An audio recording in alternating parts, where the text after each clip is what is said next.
and we delay the start of the training for when we finish the training. They, with 10-20 minutes after, they already can drink water and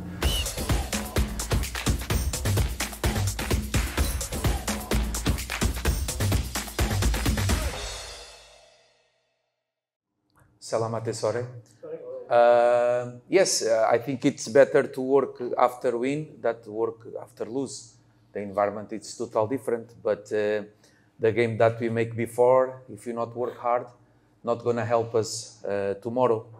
We know that Barito is a competitive, in a good way, team, because if you're gonna see, they are intense, they are aggressive, and it's very difficult to win against Barito when they play at home. And we can see Borneo draw, perceived draw. They just have one defeat at home. I remember the last match that they play at home against Bali. They make 4 goals. It's very easy to them to create opportunities, and normally they have accuracy. The opportunities that they have, normally they score.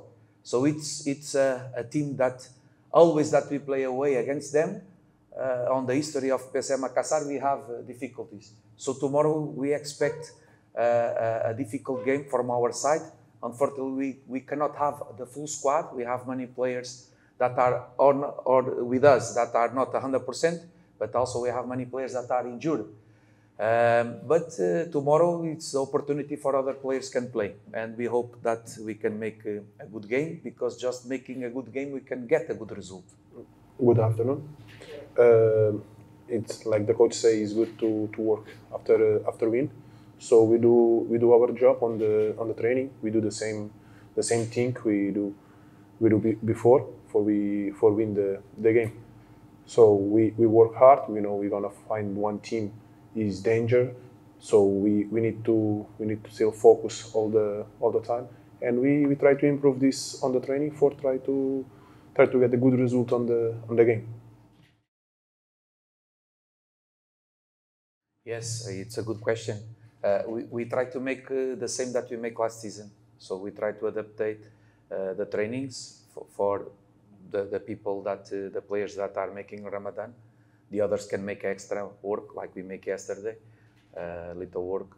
Normally we put less intensity on the training, and we delay the start of the training for when we finish the training. They, with 10-20 minutes after, they already can drink water and do the fasting and everything, and eat and drink. Bilang tentang penyelesaian akhir Barito Putra cukup bagus, dan mereka bahkan dengan mudah bisa mencetak 4 gol di kandang.